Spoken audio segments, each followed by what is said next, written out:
40/80 ቄስ ማብላት ለኮንዶሚኒየም ነው አይደል? 40/80 ሮያልዬ። ኧረ በእናትህ እኔ እንደዚህ አይነት ነገር ይኸውልህ ኤርሚ የሰው ልጅ ከሞተ በኋላ አሁን እኔ ከሞትኩ በኋላ ቤተሰቦቼ ለእኔ የሚያደርጉ ጸሎትና ፍትሃት ወይ ደግሞ የተለያዩ 40/80 ሙት ዓመቶች ለእኔ ጥቅም አላቸው ወይ? ጥቅም አለው ብዬ እናገራለሁ። እኔ ለምንድን ነው የለም ያላችሁት? እናንተ ጥቅም እንደሌለው የምትረዱት በምን ምክንያት ነው? ከመጽሐፍ ቅዱስ ማን የሰጠህ አንተ? ከመጽሐፍ ቅዱስ ወዳጅ መጽሐፍ ቅዱስ ማን ነገርልህ? አንተ እኮ ነው እያልኩ ያለሁት። ምን እንደው ታውቃለህ ኤርሚ፣ እኔ የርሱ እንትን ስል በጣም የማልደግፈው ነገር ነው። ገባ? የማልደግፈው እኔ ኦርቶዶክስ ነኝ አይደል? የማልደግፈው የእኔ አባት እንዴት የማልደግፈው ማለት እንዴት ነው? 40/80 ቄስ ማብላት ለኮንዶሚኒየም ነው አይደል? 40/80 ሮያልዬ። ኧረ በእናትህ እኔ እንደዚህ አይነት ነገር ይኸውልህ ኤርሚ፣ ያው ጥቅም የሚለው ያው ቄሶቹ ነው የሚጠቀሙት ነው። ልክ ነው። ጥቅም እኮ የታወቀ ነው። ወይ ቄሶቹ ናቸው። ከዛ የተረፈ ደግሞ የሚበሉ ሰዎች ካሉ የነሱን የተረፈ ከነሱ የተረፈ ሌላ የሚበላ ሰው ካለ ይጠቀማል። በቃ ምግብ ያው መብላት ያልቻለ ሰው ከዛ ይጠቀማል። ምንም ጥያቄ የለውም። ከዛ ውጭ ያለፈ ነገር ግን ለሞተው ሰው ለኃጢአተኛውና ለበደለኛው ሰው የሚሆን ግን ካሳ ግን አይደለም። አየህ፣ ዶሮም ስራ ስጋም አድርገው የፈለግከውን ምግብ ሰርተ ሰውየው ከሞተ በኋላ በዛ ምግብ አማካኝነት የሚገኝ የዘላለም ሕይወት ግን የለም። ይሄ ግልጽ ነው። ይሄ የወንጌል አማኞች እምነት ነው። ወንድምነት ከዚህ የተለየ ነገር አላለም። አይ ጥቅም አለው ሰውየው ከሞተ በኋላ በሱ ስም በሚደረግ ምግብ ግብዣ ኃጢአተኛና በደለኛ እንኳን ቢሆን መንግስተ ሰማያት ይገባል የምትል ከሆነ ማስረጃ ከፍተን ሞግተን። ቴንክ ዩ። ስለዚህ አንተ የግዴታ ቀጥታ እንደዚህ ስላደረግ ቀጥታ ገነት ነው፣ እንደዚህ ስላደረግ ቀጥታ ገነት ነው የሚባል ቀጥታ አንተ በምፈልገው ቃል ማስረጃ አልሰጥህም። ነገር ግን ይሄ ነገር ጥቅም እንዳለውና አስተዋጽኦ እንደሚያደርግ ማስረጃ ሰጥሃለሁ። እንግዲህ መጽሐፍ ቅዱስ እኛ በመንፈስ ቋንቋና ዋያ ያልጠየቅኩ ጨርሳ ከፍተህ አውራ። አሁን የተነሳው ኦርቶዶክሳውያን እንድናቸዋል የሚል ሀሳብ ነው ያለው። እዛ ላይ ሀሳብ አለ ርዕስ ያው የእኔ ሀሳብ ምንድነው? ዛሬ ከእሱ ጋርም ይገናኛል። ባይዙ ከእሱ ጋርም ስለሚገናኝ ምንድነው ሀሳቤ? ያው የሰው ልጅ ከሞተ በኋላ ሰዎች ጸሎት ያደርጉለታል፣ ይጸልዩለታል። እንግዲህ የተለያዩ ነገሮችን ያደርጉለታል። 40/80 ሙት ዓመት የሚባል ነገር አለ። ያው ኦርቶዶክሲያኖች ደግሞ እዛ ላይ ጸሎት ያደርጋሉ የተለያዩ 40/80 ሙት ዓመት እና ያው የሰው ልጅ ከሞተ በኋላ አሁን እኔ ከሞትኩ በኋላ ቤተሰቦቼ ለእኔ የሚያደርጉ ጸሎትና ፍትሃት ወይ ደግሞ የተለያዩ 40/80 ሙት ዓመቶች ለእኔ ጥቅም አላቸው ወይ ወይስ የላቸውም ወይ? እሱ ድህነት ያመጣሉ ወይ?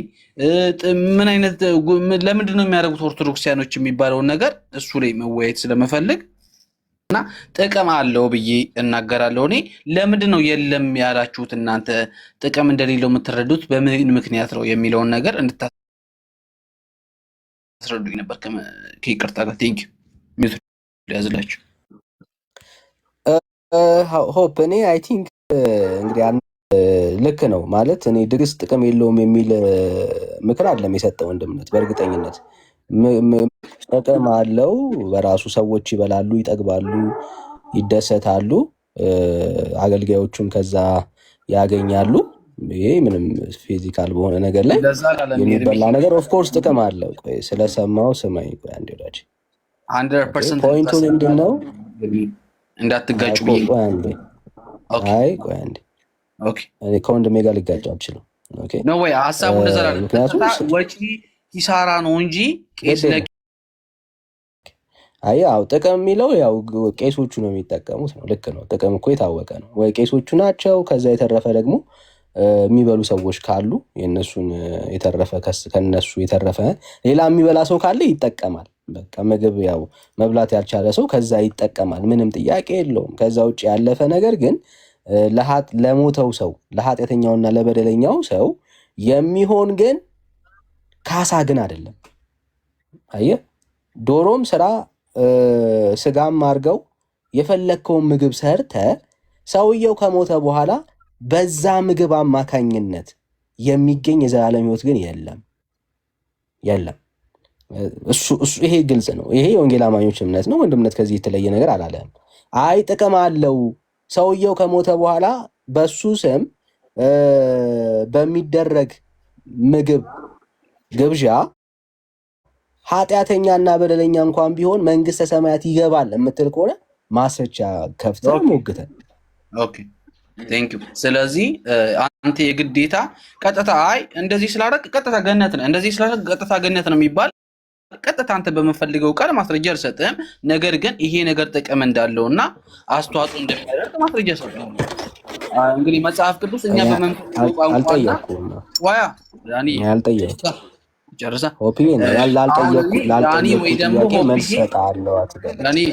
ዳኒ የኔ አባት አንድ ይቅርታ ጋር ዳኒ ወይ ደግሞ ቤኪ ወይ እኔ ወይ ኤርሚ የተናገርነውን ቃል በቃል እንደፈለግን ተርጉመን እንደዛም የሚል ቃል ከፈለግን ከመጽሐፍ ቅዱስ እሱ እንግዲህ እኔ ቃል በቃል ኢየሱስ ጌታ ነው የሚለውን እንድሰጠኝ ይፈልጋሉ። እንደዛ ቃል በቃል ከፈለግልኝ ያ ችግር ቃል በቃል አሳያለሁ። ችግር የለም። ምን ያሁን ቃል በቃል የጠየቁ ለኦርቶዶክስ ነው መጽሐፍ ቅዱስ ኢየሱስ ጌታ እንደሆነ የማይናገረው ለኦርቶዶክስ ነው። ለጴንጤ መጽሐፍ ቅዱስ ስለምናቅ መጽሐፍ ቅዱስ ላይ አለ ኢየሱስ ክርስቶስ ጌታ እንደሆነ መጽሐፍ ቅዱስ ቃል በቃል ይናገራል። አሁን ጉዳዩ ምን መሰለ? የጠየኩ ጥያቄ ምግብ በማብላት ኃጢአተኛና በደለኛ ሰው ቢሞት እንኳን መንግስተ ሰማያት ይገባል የሚል ትምህርት ካለ ስጠን። ትምህርት ካለ ቃል በቃል ካለ እሰየው። ከሌለ ግን ቃል በቃልም ቢሆን ከሌለ ትምህርት እንኳን ካለ አሳየም። ችግር የለም። ሚውት አታርጉኛ ገና ሳልጀምር ሚውት ጀመራችሁብኝ እንዴ? እኔ ነኝ ያደረኩ። ያስደርጋል። ቤኪዬ ቆይ ባለቤቱ ያስደርጋል። ያወራው ቶሪ ተረጋጋ። ባለቤቱ ምናምን አንዴ ተረጋጋ። እኔ ዳኒ እኔ አሁን ሪስፔክት አድርጊ። አሁን ምን ነው ሚውት ያደረኩ?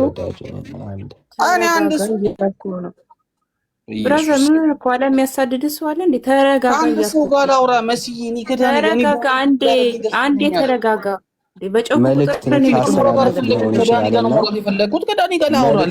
መልእክት ልታስተላለፍ ሊሆን ስለሚችል አንዴ ተረጋጋ ስትል ብትሰማት ችግር የለም። አውራ የሚያሰኝ መንፈስ። እሺ መስዬ ዝም ስትል ቤቱ ሰላም ያገኛል። ሶሪ ዳንዬ። ኤርሚ አንተ ከተናገርከው ውጭ የተናገረው ነገር የለም። ላይክ ኤርሚ ከአንተ የተለየ አይነት ንግግር አድርጎ የሚናገረው ነገር ካለ እሱ ኤርሚ የተናገረው ነገር ትክክል አይደለም ብሎ የሚል ከሆነ ማስረጃ ማምጣት ይችላል። ሲቀጥል ደግሞ ቅድም በሰዓቱ ከነበርክ በሰዓቱ ገብተህ ኤርሚ የተናገረው ነገር ስህተት ከሆነ ገብተህ ማረምና ትክክል አይደለም ብለን መሟገት ትችል ነበር። ሲቀጥል ደግሞ ዳኒ ሲያወራ ተረጋጋና በስነስርዓት ስማልክ ዲስሪስፔክት እንደተደረግ ያዙ ይልቀቁኝ ምናምን አትበል። ማንም ሰው እንትን አላለም። በስነስርዓት እያወራን ነው። ዳኒ ሲያወራ አንተ ዝም በል፣ እሱ ዝም ብሎ እየሰማ ነው። በመጀመሪያ መረጋጋት ያስፈልጋል ገብተህ ለመወያየት። አሁን ቀጥል።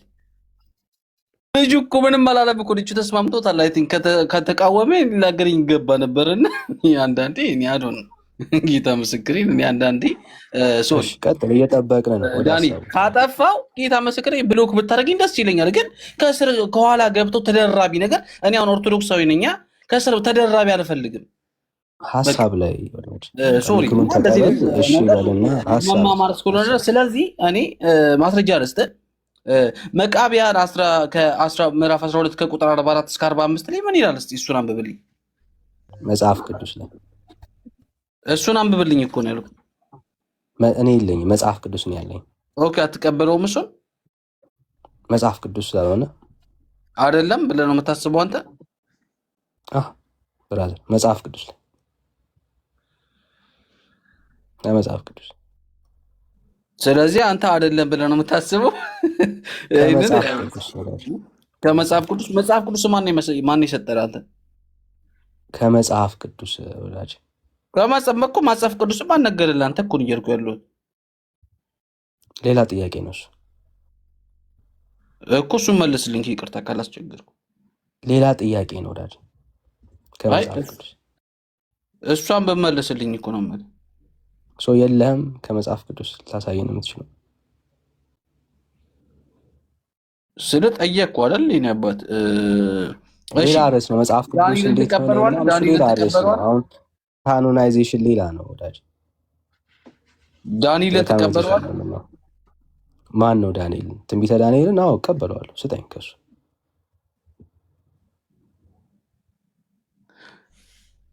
ኦኬ፣ ትንቢተ ዳንኤልን ትቀበለዋለህ? አዎ ስጠኝ። ከዛ ልስጥ ካለ እየጠበቅኩ ነው ያለሁት። ኦኬ፣ ከዛ እንግዲህ አሁን አንተ በምግብ ወይ ደግሞ በምግብ አሁን አንተ ድነት ይገኛል ብለህ ራሱን ማጽዳት ይገኛል ብለህ ታስባለህ? ይሄ ማስረጃ አይደለም፣ ይሄ ጥያቄ ነው። እየጠየኩህ እኮ ነው። አንተ በምግብ ጥያቄ አለ። አሁን ከአንተ የምጠብቀው መልስ ነው። ማስረጃ እኮ እየሰጠሁ እኮ ነው። ይሄ ጥያቄ ነው። ከተምታታብህ አሁን ያወራኸው ጥያቄ ነው፣ ማስረጃ አይደለም እኮ። ያንንም አልቀበልም አልከኝ። በዚህ እየጠየኩህ ነው። አይ አሁን ጥያቄ ከ66ቱ አልሰጠኝም፣ ከመጽሐፍ ቅዱስ አልሰጠኝም። የጠበቅኩት ከ66ቱ አንተ የግድ 66ቱን ማቅረብ ያለብኝ እኮ የለኝም። ከ66ቱ በለኝ ነው። ሌላ ሀሳብ እንሄዳለን። ኦኬ ቀጥልሽ እኮ የለኝም በላ። የጠበቅን ያለን በእኔ አልቀበለውማ 66ቱ። እሺ ኦርቶዶክስ 66ቱን አልቀበልም ያለችበት ማስረጃ ስጠኝ። አንተ 82 አሃዱን አልቀበል 81 አልቀበልም የሚለውን ማስረጃ ስጠኝ። እኔማ የወንጌል አማኝ ነኝ እኮ ብራስ። እኔ ጠየቅኩ አንተ ነው። አንተ አልቀበልም ማለት 66ቱ ቆይ አንዴ ኦርቶዶክስ 66ቱን ትቀበላለች። አለማወቅህ ነው። 66ቱ ላይ ጨመረች እንጂ 66ቱን አልቀበልም አላለችም። የትኛውም ክርስቲያን በምድር ላይ ያለው 66ቱ መጽሐፍቶች የአምላክ ቃል ስለመሆናቸው ሁሉም ተስማምተዋል። ምንም ጥያቄ የለባቸው። አየህ፣ አለማወቅህ ነው። ሰው 66ቱን አልቀበልም የምትለው የኦርቶዶክስ ሆኖ አለም 66ቱ ላይ ነው ኦርቶዶክስ የጨመረችው። ካቶሊክም እዚሁ 66 ላይ ነው የጨመረችው። ስለዚህ እኔ ጠየቅኩ ከ66 ውስጥ ሁላችንም ከሚያግባባን መጽሐፍቶች ውስጥ ማስረጃ ስጠን፣ ከሌለ የለኝም ትለናለህ። ከ66 አሁን እኮ አንተ ምን መሰለህ ስትጠይቀኝ አላቅም ወይ ደግሞ የለኝም ለማለቱ እንደ መሸነፍ አድርገህ የምታስበው። እኔ እኮ አሁን ዲያቆን አይደለሁም። እኔ መቼ አሰብኩኝ? ማስረጃ የጠየቅኩት አንተ ፓስተር አይደለም። አይ ቲንክ እሱ አላቅም ብትለኝ እንደ መማማር ነው። አንተ ግን አሁን አላቅም ብለህ መሸነፍ አድርገህ የምታስበው ለምን እንደዛ ታስባለህ? በምን አወቅ ሐሳቤን? አንተ ምንድን ነህ? እኔ ሳይኮሎጂ የሰው ልብ የምታውቀው እንግዲህ ያው ሳይኮሎጂ አልተማርክም ማለት ነው። የኔ ልብ እሱ ስላልሆነ ድጋሚ ተማር ገብተህ ብራዘር ወዳጅ። እኔ እንደሱ አላሰብኩም። እኔ ማስረጃ የምታስተምረኝ ነገር አለ አሁን አንተ ከራስህ እንትን። አይ ማስረጃ ነው የጠየቅኩህ። እኔ ሶሪ ቤኪ ፕሊስ ሲስቅ ምናምን ያሳቀኝ ነውና ፕሊስ ይቅርታ። ማስረጃ የለኝም ስትለኝ እቀጥላለሁ። ሰጠው እኮ አሁን አንተ ምንም ችግር አሁን የጠየቅኩህ ከ66 ውስጥ ማስረጃ ስጠኝ። ጥያቄ እሱ ነው። እኔ ከ80 ምናምኑ ሰጠው እኮ። እኔ 66 ውስጥ ማስረጃ ስጠኝ ነው ያልኩህ። ከሌለ የለኝም ትለኛለህ። ችግር የለም ሰጠው እኮ በቃ እኔ ያለኝን ሰጠው አይደል? አንተ ደግሞ መቃቢያን 66 ውስጥ ነው ወይ? አይደለም በቃ አይደለም። አየህ እኔ ጠየቅኩህ ከ66 ውስጥ ነው። ስለዚህ አንተ ገንጥለህ ያወጣው ነው ታዲያ። በመጀመሪያ እኮ የለኝም በለኛ። ከ66 ውስጥ የለኝም በለኝ። እኔ ጥያቄ ከ66 ውስጥ የለኝም በለኝና ከዛ እንቀጥልን ያልኩህ ወዳጅ። እኔ ከመጽሐፍ ቅዱስ ሰጠሁት። እኔ ከምቀበልህ እኮ አንተ ከዚህ ውስጥ ስለማልቀበል የራሴን ብለህ ንገረኝ። እኔ እኮ ነገርኩህ መጽሐፍ ቅዱስ ብዬ የምቀበለው አለ አይደል? ከዛ ውስጥ ስነግር 16ቱ የለህም ማለት ነው። በአጭሩ ምንድን ነው እሱ? የለህም ማለት ነው። ምክንያቱም 66ቱ አንድ አትደረብ የወንጌል አማኞች ጨምሮ ሌሎች ክርስቲያንን የሚሉ አብያተ ክርስቲያናት 66ቱ የአምላክ ቃል እንደሆነ ያምናሉ። ይሄ ትምህርት ሰዎች ከሞቱ በኋላ በእነሱ ስም ልብስ፣ ብር፣ ድሆችን በመርዳት የዘላለም ሕይወት ያ ድሃ ያገኛል የሚል ትምህርት የላቸውም። በሌላቸው ነገር ላይ መጽሐፍ ቅዱስ ውስጥ አንድም ቦታ ላይ አልተጻፈም። እንደዚህ አይነት ትምህርት አለ የሚል የመጽሐፍ ቅዱስ ትምህርት የለም በእግዚአብሔር ቃል ውስጥ። ሐዋርያት አላስተማሩም፣ ጌታም አልተናገረም። ለሰው ልጅ አንዴ ህይወት ተመድቧል። ከዛ በኋላ ፍርድ ነው። ከዚህ ውጭ ሌላ ምንም የሚደረግለት ታሪክ የለም። በልጁ በእግዚአብሔር ልጅ በክርስቶስ ኢየሱስ የሚያምን ይድናል፣ የዘላለም ሕይወት አለው። በልጁ በክርስቶስ ኢየሱስ የማያምንስ ግን አሁን ተፈርዶበታል ነው የሚለው። ስለዚህ መጽሐፍ ቅዱስ ላይ ግልጽ የሆነ ትምህርት አለው። ሰዎች በኢየሱስ ከሆኑ ይድናሉ፣ በክርስቶስ ኢየሱስ ካልሆኑ አብልተው አይደለም የምግብ ፋብሪካ ለድሆች ቢመሰርቱ የዘላለም ሕይወት ተስፋ የላቸውም። ምክንያቱም በሆድ በኩል የሚገኝ የኃጢአት ስርየት የለም። የኃጢአት ስርየት የሚገኘው ለሰው ልጆች ኃጢአትና በደል በመስቀል ላይ በክርስቶስ ኢየሱስ ደም በተከፈለ ዋጋ ነው። ደም ሳይፈስ ስርየት የለም። ስለዚህ በዚህ ደም አማካኝነት ሰዎች ካመኑ ሕይወት ይሆንላቸዋል። ከዚህ ደም ውጭ ግን ሰዎች የእግዚአብሔርን ቁጣ የሚያመልጡበት መንገድ የለም። የፈለገ ምግብ የፈለገ እህል ብታፈስ የኃጢአት ስርየትና ምሕረትን አታገኝም። የኃጢአት ስርየትና ምሕረት የሚገኘው በእግዚአብሔር ልጅ በክርስቶስ ኢየሱስ ደም በቀራኒው ላይ በፈሰሰው ብቻ ነው። ለዚህ ነው ማስረጃ ያጣህለት። እዚህ በሌለ ነገር ላይ ማስረጃ ጊዜ አናባክንም ማለት ነው። ኢዮብ ተቀበለዋለህ? ኦኬ ኢዮብ አዎ እቀበለዋለሁ። እሱ ብሰጥ ትቀበለዋለህ? ማስረጃ እሺ ስጠኝ፣ ችግር የለም። ኢዮብ 1:5 ላይ እስቲ ግባና አንብበው።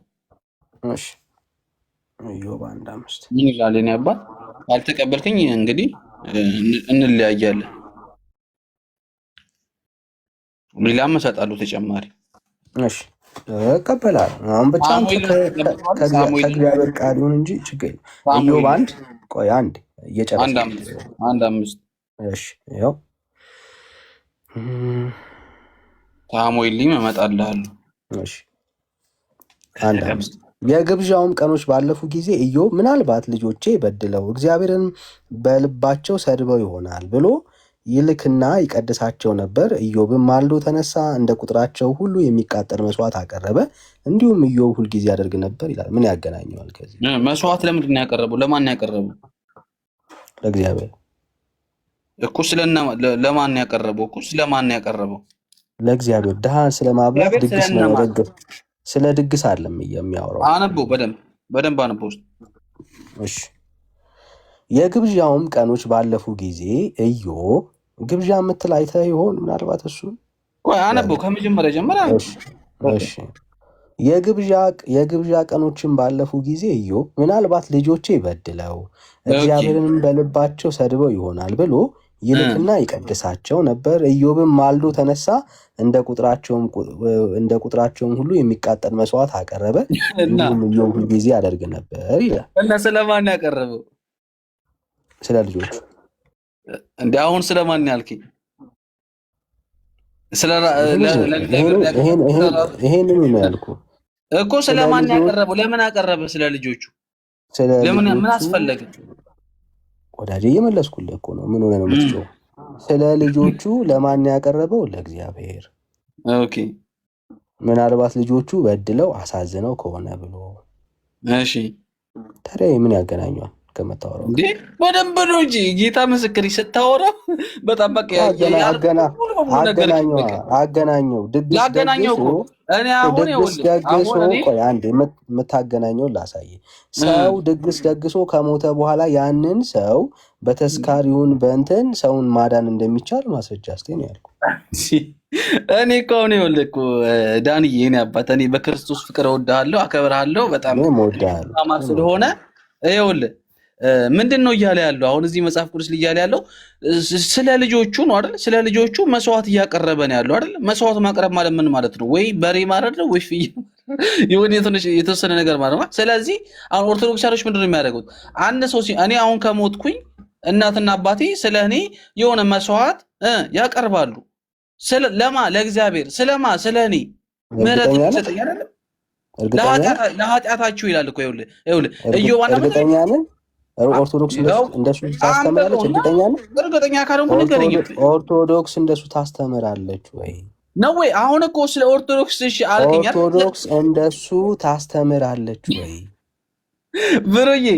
አሁን እኮ ኦርቶዶክስ እንደሱ ታስተምራለች ምን አለ? አንተ ምንም አያስፈልግም ማስረጃ ስትጠየቅ ወዳጅ ታስተምራለች። ኦፍኮርስ ቀጥል። ታስተምራለች። ስሙት። አሁን ለምን አንድ ሰው አውራኛ ኤርሚ አስተማሪ ነው። ኤርሚ አሁን ኤርሚ ጋር ከራከረም አልችልም። ኤርሚ እኔ አሁን ከኤርሚ ጋር አውራ ብትለኝ አስተማሪ ነው የሚያስተምረኝ የምጠይቀው ወንድሜ ነው። ስለዚህ አንድ ሰው ያውራ እኔ ሁለት ሰው ልችል አልችልም። ስሜት ያቱ እኔ አልሆንም። ምን ስሜት ይሆናል? ኤርሚ ያገኝ ቀጥል። ስሜታዊ መሆን ማለት ሰው ሲያወራ ተደርቦ ማውራት ማለት ነው። ሌላ ትርጉም የለውም። ምን አለን እንግዲህ እዚህ ያላችሁ ኦርቶዶክሳውያን ታዘቡት።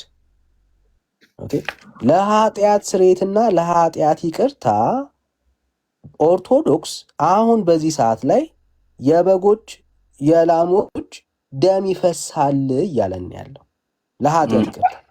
እንደዚህ አትስራ። እኔ ለመማር የመጣው ሰው ነኝ ብራዘር። ፕሊስ እንደዚህ እኔ አስተማሪ እኔ አባት ወዳጅ መጀመሪያ ሳታወራ እንደዚህ እያለ ነው ምናምን ስትለኝ እኔ ማቅ አድርጋ አታስበኝ። እኔ ምንም ተራ የሆንኩ ሰው ነኝ። ዝም ብዬ የተማርኩ የማነብ ሰው ነኝ። ስለዚህ ጀስት ከአንተ ጋር ላወራ እንጂ የመጣሁት ወክለኸኝ ምናምን በኦርቶዶክስ አታውራኝ። በመጀመሪያ ገባ? ያላወቀ ሰው የማያውቀውን ነገር አላቅም። የማውቀውንማ እየነገርኩህ ስለዚህ በኦርቶዶክስ ወክለህ ምናምን አታስበኝ። ስሜት አታስወራኝ። በኦርቶዶክስ ወክላ ራስህ በአንደበትህ ነው ያልከው። ምን አልከን? አዎ ኦርቶዶክስ እንደዚህ ታስተምራለች አልክ። የራስ ንግግር ነው፣ እኔ አይደለም። ኦርቶዶክስ ለኃጢአተኛና ለበደለኛ ሰው የእንስሳቶችን ደም አሁን እንዲቀርብ ታስተምራለች ወይ? ደግሜ ልጠይቅህ። ቀጥል እስኪ ጥያቄ እንድገም ውስጥ ኦርቶዶክስ አሁን ለኃጢአተኛና ለበደለኛ ሰው የኃጢአት ስርየት እንዲገኝ የእንስሳቶች ደም እንዲፈስ ታስተምራለች ወይ? ልክ አሁን እዮብ እንደሚያደርግ ብራዘር ዲቴል አትጠይቀኝ። እኔ አሁን የነገርኩህን መልስልኝ በመጀመሪያ። እኔ አሁን ጥልቅ ብለህ ስትጠይቀኝ እኔ አሁን ኤርሚን ብትጠይቀኝ መልስልኝ። የማታውቀው ከሆነ አላቅም ነው። እኔ የማይጠየቅኩህን አልመለስክልኝም። አንተ ስጠይቀህ በጥያቄ ትመልስልኛለህ። እንዲህ ልግባባ። አይዞህ ወዳጅ አንተ እኮ ቢያንስ ትንሽ ተምራለህ። እኔ እኮ የማውቀውን እየጠየቅኩህ ነው። አሁን ለቅሶን ተውና እንደ አንድ ኦርቶዶክሳዊ ማስረጃ ይዘህ የቀረብከው የጠየቅኩህን ጥያቄ ወይ ቅድም ተሳስቻለሁ ኦርቶዶክስ አታስተምር ታስተምራለች ብዬ ዋሸው ብለህ ወንድምነት ያለውን ነገር ኮንፊርም አድርግ። ምክንያቱም ቤተ ክርስቲያንህ ጭምር እንደሱ እንደማታስተምር ስለምናውቅ ወዳጅ። አሁን ለቅሶን ተው ወዳጅ። ቅድም ተሳስቻለሁ በቤተ ክርስቲያኔ ላይ ዋሽቻለሁና ይቅርታ ብለህ አስተካክል። እድል እንስጥህ። አሁን እንደዛ ብልህ በቃ አንተ ትልቅ ጠቀሜታ ለቅሶን ተው ብራዘር፣ ለቅሶን ተው። አሁን አስተካክል።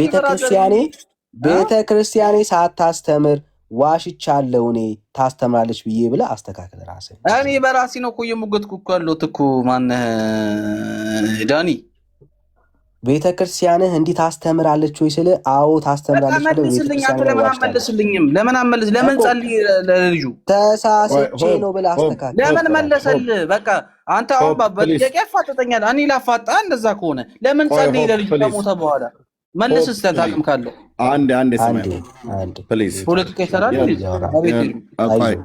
አንዴ ከይቅርታ ጋር የጠየቀው ወንድምነት ቤተክርስቲያኒቱ ታስተምራለች ወይ ብሎ ሲልህ ማለት የነበረብህ ማለት ነው።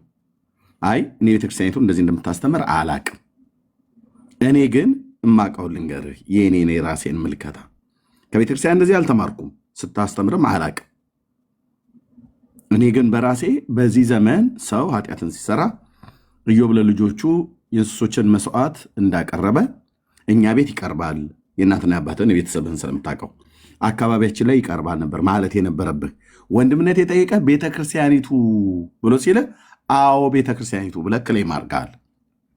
ስለዚህ የቤተክርስቲያኒቱ እንደምታስተምር ታውቃለህ ማለት ነው፣ መረጃ አለ ማለት ነው። ስለዚህ እሱ ቤተክርስቲያኒቱ ብሎ ሲጠይቅህ አዎ ብለህ የቤተክርስቲያኒቱ መልሰህ ካበቃ በኋላ አሁን መረጃ አምጣ ብሎ ሲልህ እኔም ቤተክርስቲያኒቱን ተወካይ አታድርገኝ አልክ። የቤተክርስቲያኒቱን ትምህርት አይደል እንዴ የእንስሶች ደም እና መስዋዕት ይቀርባል ብለህ የጠቀስከው? ኤርሚ እኔ መጀመሪያ አለኝ እኔ መሰለኝ መጀመሪያ አሁን በቃ እኔ አሁን በግልጽ እኔ ቆይ እኔ ወደ ግራም ወደ ቀኝም ሳልል እዚህ ጋር ማንም የሚረብሸኝ የለ። ልጆቼ ሁሉ በሙሉ ቁጭ ብዬ ሻይ እየጠጣሁ ነው እየሰማኋቸው ያለሁት። ምን እያወራ እንዳለ፣ ምን እየጠየቀ እንዳለ፣ ምን እየመለስክ እንዳለ ማለት ነው። ስለዚህ ቤተክርስቲያንህ እንደዚህ ታስተምራለች ብሎ ሲል አዎ ታስተምራለች ነው ያልከው። እኔ እንደውም አልገባውና ውሸት አልኩ። እኔ መሀል ገብቼ ቆይ ውሸት አልኩ። እውነት የምትፈልግ ከሆነ ኦርቶዶክስ ተዋሕዶ ቤተክርስቲያን እንደዚህ አታስተምርም። ወንድምነት የጠየቀህ አንተ ጥያቄውን አልሰማሁም ምናምን ነገር ብላት በል ስለሰማህ ነው የመለስከው። ስለዚህ እኔ በቃ ባጭሩ ሌላውን ቶ ባጭሩ ሁለተኛ ደግመህ እንዳትናገረው። በጣም ነው የዋሻው። ኦርቶዶክስ እንደዚህ አይነት ጠይቀኝ፣ ደግመህ ጠይቀኝ። ኤርሚያ ዳኒ ጠይቀህ ከፈለገ እንደዚህ ግን አታስተምርም ቤተክርስቲያን። ጠይቀኝ፣ እመሰክራለሁ። አሁን መልሽ ጠይቀኝ። እኔ አለኝ ምንድን ነው መስዋዕት የምታደርገው ወይ ደግሞ ቅድም እኮ አንተ እኮ በአንተ ምክንያት እኮ ነው ኤርሚ ተነስቶ ቅድም ምንድን ያለችው ሰዎች መጥተው ድግስ ሲደግሱ ለእነዛ ሰዎች ምጽዋት ለተቸገሩ ሰዎችን ወይ ደግሞ ቄሶችን ወይ ሰዎችን ሰብስበው ሲያበሉ ለማን ነው ያ ነገር የሚጠቅመው የሚለው ነገር ሲጠይቀኝ ለሞተው ሰው ነው ብዬ ነው የመለስኩለት ባጭሩ። ትክክል እኮ ነኝ። ልጠይቅ እኮ ያ ትክክል አወሳስቤ ጠይቃለሁ። አይዞ ወዳጅ አይዞ። እሺ ምን አለ?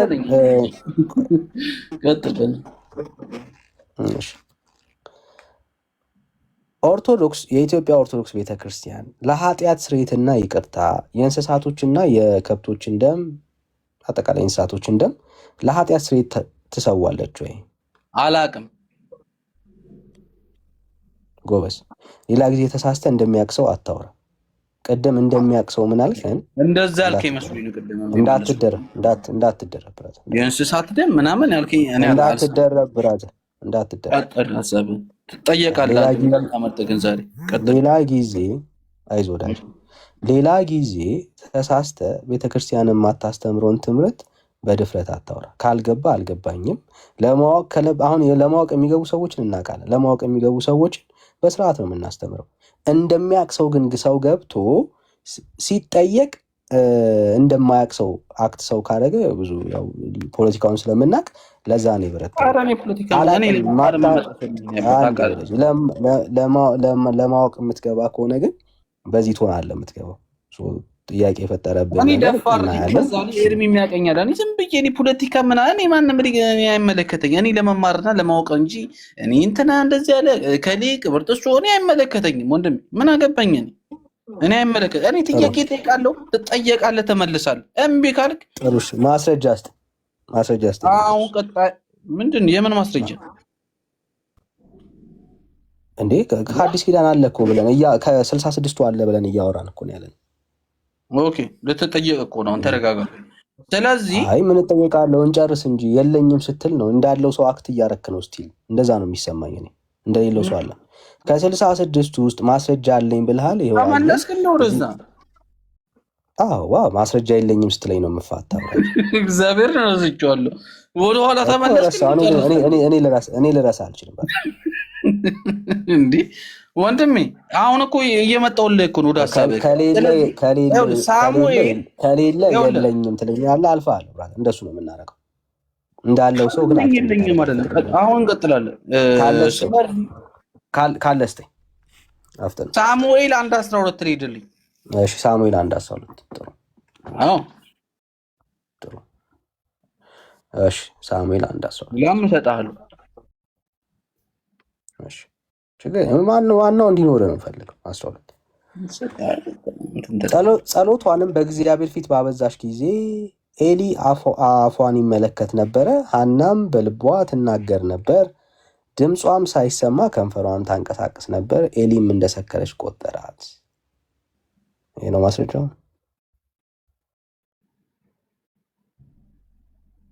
ይሄ አይደለም። ሁለተኛ ሳሙኤል ነው። እሺ ሁለተኛ ሳሙኤል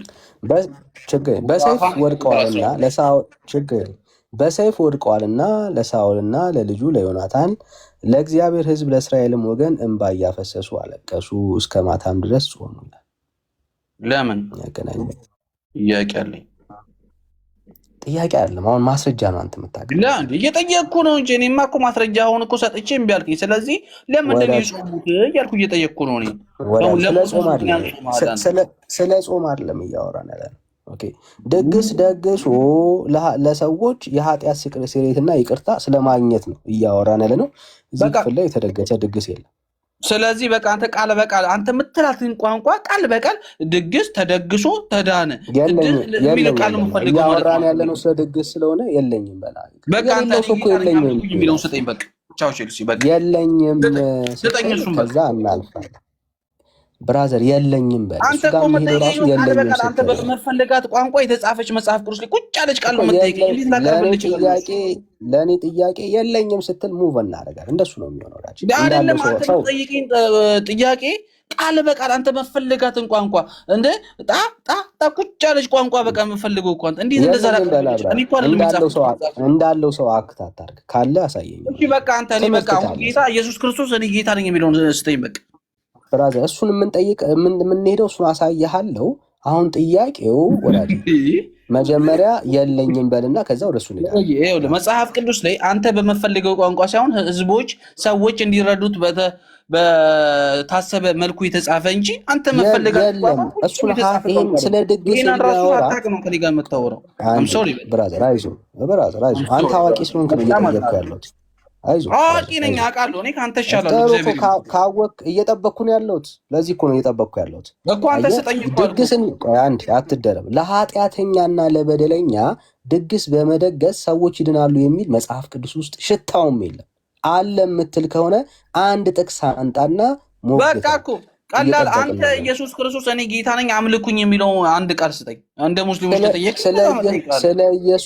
ስለ ኢየሱስ ጥያቄ አንተ ቃል በቃል አይጠየቅም።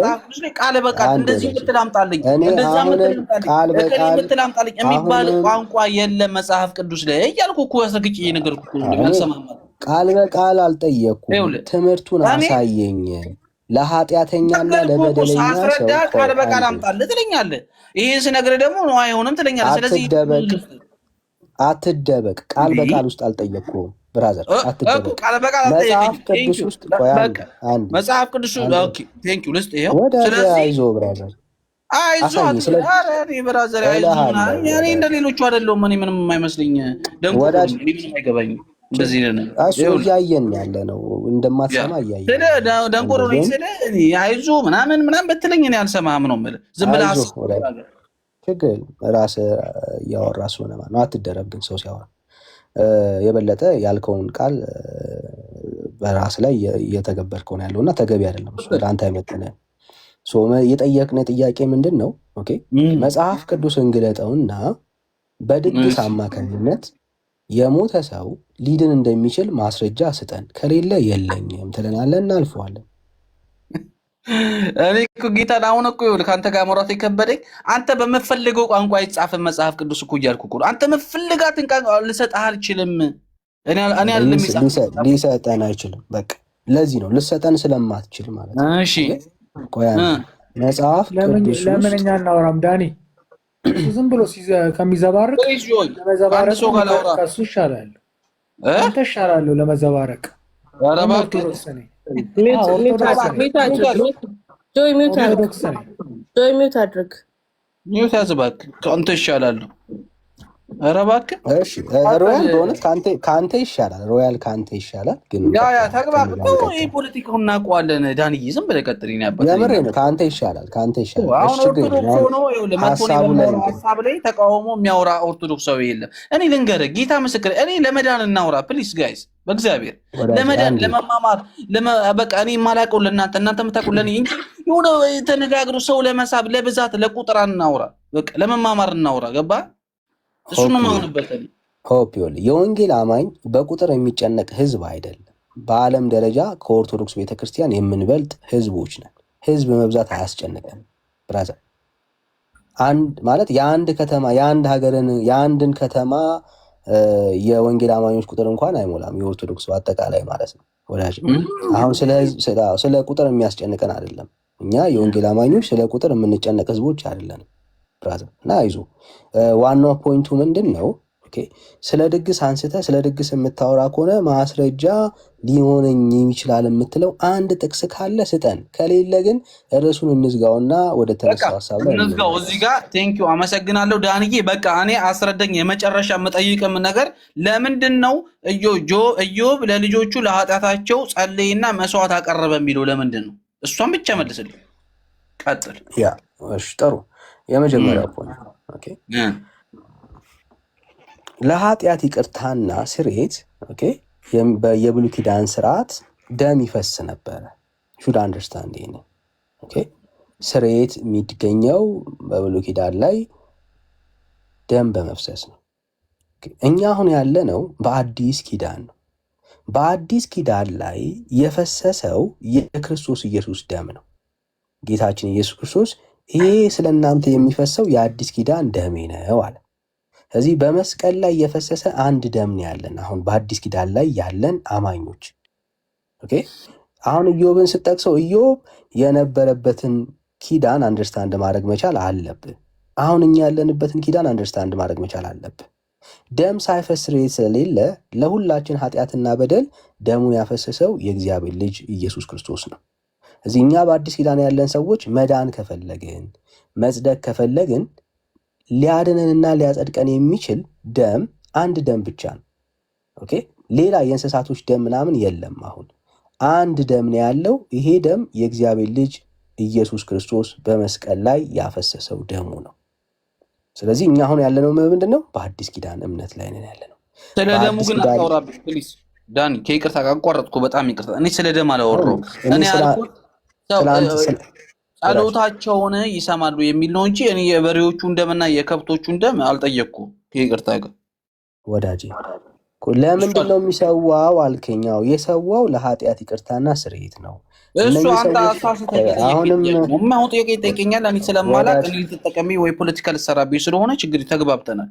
እሱን አለ እኔ የጠየቅኩ ሰዎች ከሞቱ በኋላ 40 አለ 80 አለ ሙት ዓመት አለ። እነዛ ሰዎች ድሆችን ሰብስበው የተለያዩ ሰዎችን ሰብስበው የሚያበሉት ምግብ ወይ ደግሞ የሚያቀርቡት ምጽዋት ያ ነገር ለሞቱ ሰዎች ጥቅም አለው ወይ ወይስ የለውም ወይ እንዴት ነው ይሄ ነገር የሚለው ነው እንጂ የሞተው በሬ ከብቱ አህያ ጥቅም አለው ወይ ብትለኝ እኔ እሱን አይደለም። እኔ ፖለቲካ ትስራብኝ ፕሊዝ ጋይስ ፕሊዝ።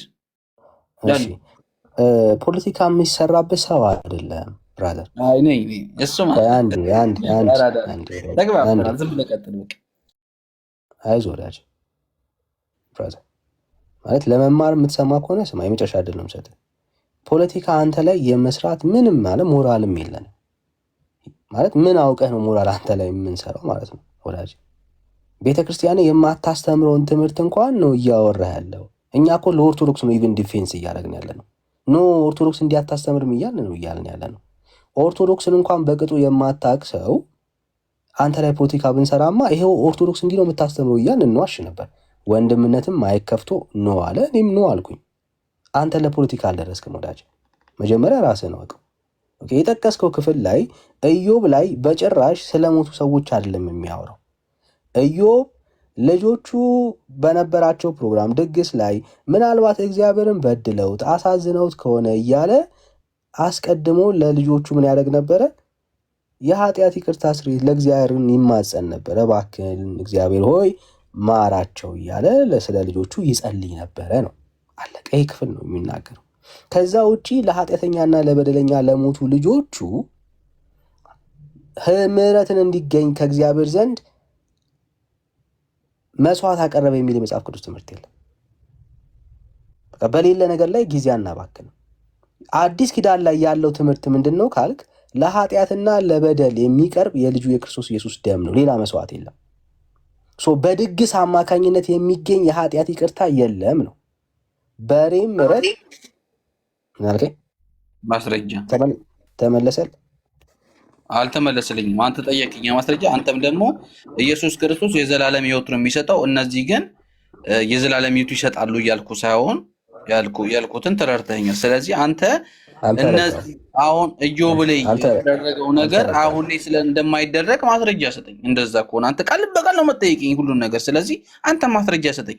አሁን ላይ የሚደረገው ነገር በሙሉ ትርጉም እንደሌለው ስለዚህ ብሉይ ኪዳን የነበሩት ነገሮች ታሪክ ሆነው እንደቀሩ ሙሉ በሙሉ ማለት ነው። ስለዚህ አሁን አዲስ ህይወት እንዳለን ነው የምንነግረኝ፣ እሱን እቀበለዋለሁ። ነገር ግን እዛ ላይ የነበሩ ነገሮች ሙሉ በሙሉ ትርጉም እንደሌላቸው ማስረጃ ስጠኝ። በቃ ቀላል። ምኑ ነው ትርጉም እንደሌለው ማወቅ የፈለግከው? ትርጉም እንደሌለው ስል አሁን እዛ ላይ የተደረጉ ብዙ ነገሮች አሉ ብሉይ ኪዳን ላይ አይደል? ስለዚህ እነሱን አልቀበለም እያልክ ነው ባጭሩ አንተ እኮ። ምኑን ነው ማወቅ የፈለግከው ጥያቄ?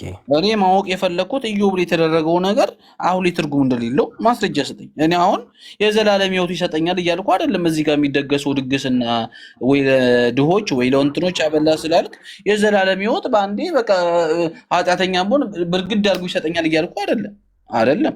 ሲጀመር እግዚአብሔር ከኃጢአተኞች የራቀ ወይ ደግሞ ትንሽ ራቅ ያለ ነው። ስለዚህ በመሃል ደግሞ የሆነ ጋፕ ነገር አለ አይደል? ስለዚህ እሱን የሚሞሉት ማን ናቸው ብለህ ስታስብ ቅዱሳኖች አሉ። እንደዛው ይሄንን ደግሞ የማስበው እንዴት ነው ሙሉ በሙሉ እኔ አሁን አንተ እንዳልከው አሁን እንግዲህ ኦልሬዲ ብለኸዋል። አንተ እኮ በቃ ባጭሩ ተናግሯል። ማብራራትም አይጠበቅብኝም። ባጭሩ በቃ ገብቷል። አንተ በምትለው መንገድ እኔ አልቀበሉም ሙሉ በሙሉ ማለት ነው። አልገባኝም። ራስህ ፖይንት ራሱ ለራስህ ገብተዋል ግን ኦኬ ራሱ ገባ አይመስለኝም። ያወራኸው ራሱ ለራስ ገብቷል። እንዴት ያወራኸው ለራስ ገብቷል ማለት? እዚህ ሰዎች ሆኖ ሲጸልዩ ድገሙ ማለት ምንም ቀላል እኮ ነው። ሰዎች እዚህ ሆኖ 40 80 ወይ ሙት ዓመት ሲያወጡልህ ወይ ደግሞ ሰዎች በአንተ ስም የተቸገሩትን ሰፖርት ሲያደርጉልህ ወይ ደግሞ የሆነ ነገር ድጋፍ ሲያደርጉልህ ለአንተ ጥቅም አለው ወይ የለውም ወይ የሚለው ነገር በኢዮብ ላይ አሁን እንደገለጽኩልህ ለልጆቹ ጸልየዋል፣ ጾመዋል፣ የተለያየ ነገሮችን አድርጓል። ስለዚህ ያ ነገር አሁን ላይ ጥቅም እንደሌለው ማስረጃ ሰጠኝ አልኩ። ኢዮብ ላይ እኮ እንድትረዳው ነው። ኢዮብ ላይ ስለሞቱ ልጆች አይደለም የሚጸልየው። አሁን ትልቁ ስህተት እሱ ነው። ስለሞቱ ልጆች አልጸልየም ኢዮብ ላይ ማስረጃ። ኦኬ ደግመን እናንብበው ክፍሉ። ቀጥል። እሺ ወንዶች ልጆቹም ሄደው በየተራ በእያንዳንዳቸው ቤት ግብዣ ያደርጉ ነበር። 3ቱም እህቶቹም ከእነርሱ ጋር ይበሉና ይጠጡ ዘንድ ከእርሱ ጋር ልከው ይጠሯቸው ነበር። የግብዣው ቀኖችም ባለፉ ጊዜ ኢዮብ ምናልባት ልጆቼ በድለው እግዚአብሔርን በልባቸው ሰድበው ይሆናል ብሎ ይልክና ይቀድሳቸው ነበር ነው የሚለው። መስዋዕት አቀረበ የሚለው ለምን ዘለልክ? ወይ ደግሞ አልዘለልኩትም። ያቀድሳቸው ነበር። መስዋዕት የሚያቀርበው በህይወት ላሉ ልጆቹ ስላልሞቱ እንደሆነ ላሳየህ እኮ ነው ወዳጄ። ጥያቄ እሱ አይደለ? ልጆቹ ከድግስ ሲመለሱ ከግብዣ ሲጨርሱ ምናልባት በድግሱ በግብዣው ላይ እግዚአብሔርን በድለውት ይሆናል ብሎ አስቦ ይቀድሳቸው ነበረ ነው የሚለው። በህይወት ስላሉ ልጆች ነው የሚያለው። መስዋዕት አቀረቡ የሚለውን አንብብልኝ እስቲ። እሱ እኮ ነው። የግብዣውም ቀናቶች ባለፉ ጊዜ ቁጥር 5 ነው። ምናልባት ልጆቼ በድለው እግዚአብሔርንም በልባቸው ሰድበው ይሆናል ብሎ ይልክና ይቀድሳቸው ነበር። ኢዮብም ማልዶ ተነሳ፣ እንደ ቁጥራቸውም ሁሉ የሚቃጠል መስዋዕትን አቀረበ። እኔ እኮ አሁን ግራ የገባኝ ላለሞተ ሰው መስዋዕት እንዴት ይቀርባሉ?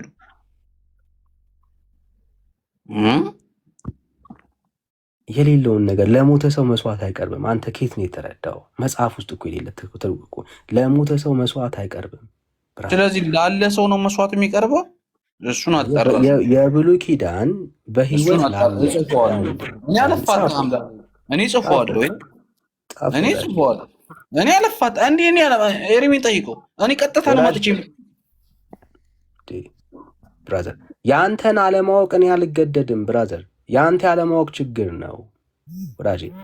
መፋታት የለብኝም ካል ከራስ ጋር ነው። አንተን ነው አሁን አለቀውም ማለት ያለብህ እኔን አይደለም። እኔን ነው ራስህን ነው ሆፕን አለቀውም ማለት ያለብህ አንተ ነህ ብራዘር፣ ራስህን ማለት ነው። ምክንያቱም የሌለ ነገር ነው እያመንክ ያለው እና ማስፈራራት ካለብህ ራስህን ነው ማስፈራራት ያለብህ። ከየት አግኝቼ ነው ይሄንን ያወቅኩት እያልክ ራስህን መጠየቅ ነው ያለብህ ብራዘር። አንተ ተሳስተን እንዴት ታስፈራራኛለህ ወዳጄ? አሁን አንተ ለራስህ ነው መዛት ያለብህ። አየህ፣ ያልተጻፈውን እያመንኩኝ ነው ምናምን ብለህ መቆጨት ያለብህ አንተ ነህ። እኔማ የተጻፈውን ነው የማምነው። ስለዚህ ያልተጻፈውን በማመን መቆጨት አለቀውም ዘራፍ ማለት ያለብህ ለራስህ ነው። መጽሐፍ ቅዱስ ውስጥ ለሞቱ ሰዎች መስዋዕት ይቀርባል የሚል ትምህርት የለም።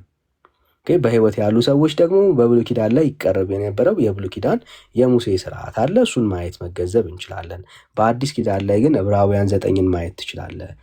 ዕብራውያንን በደንብ አጥነው የብሉይ ኪዳን ስርዓት እንዳቆመ እንዳከተመለት፣ አሁን ደግሞ በክርስቶስ ኢየሱስ በማመን የሚገኝ በአዲስ ኪዳን ውስጥ የፈሰሰ በክርስቶስ ኢየሱስ ደም ያለ የመንጫ መንገድ ብቻ ነው ያለው። ሌላ ነገር የለንም።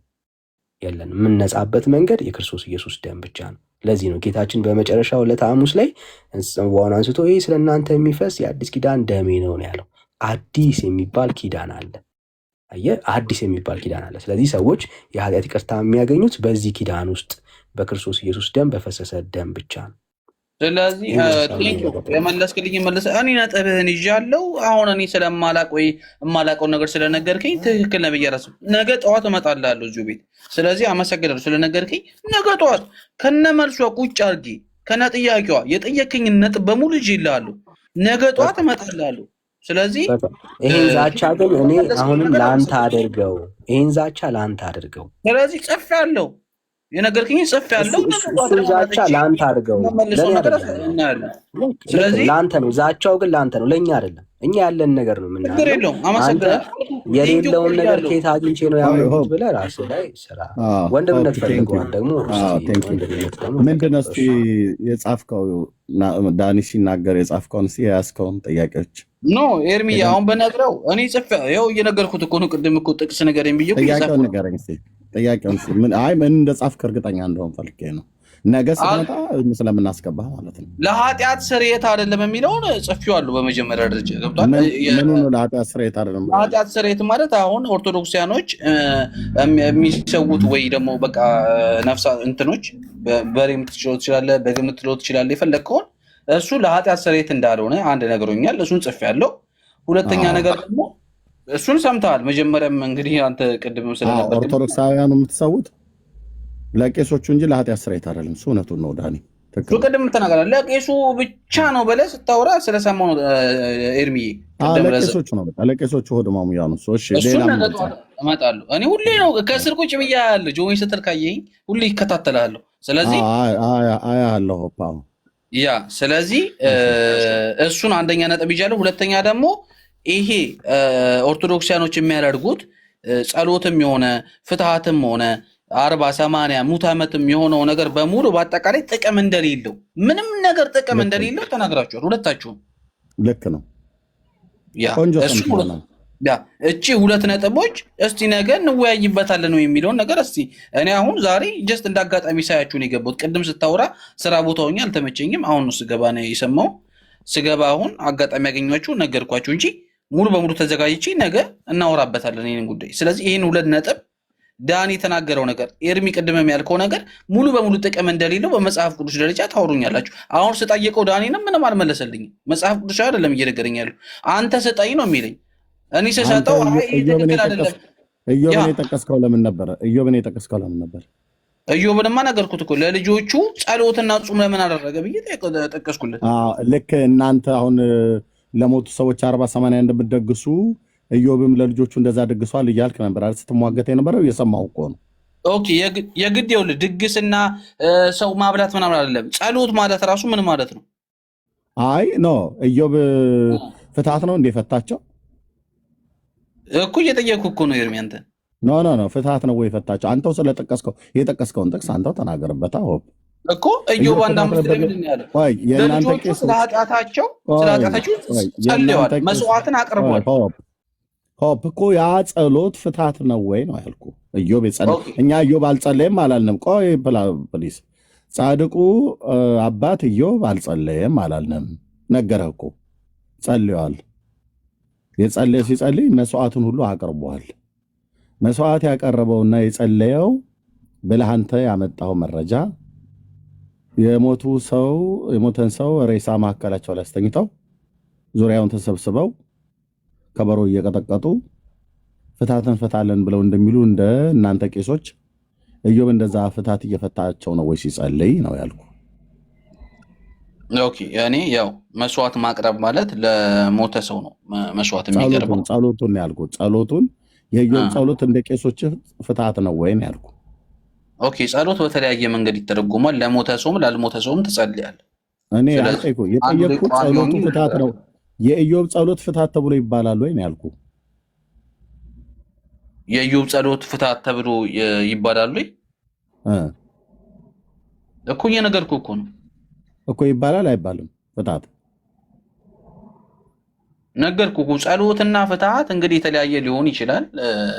ዲቴል ብዙ ታዲያ ንገረኛ። የኢዮብ ጸሎት ፍትሐት ይባል አይባልም? ወይ ደግሞ ጸሎቱ ላይ አላወራሁም። በመጀመሪያ ደረጃ ጸሎቱ ላይ አላወራም። የኢዮብ ጸሎትን አላወራው።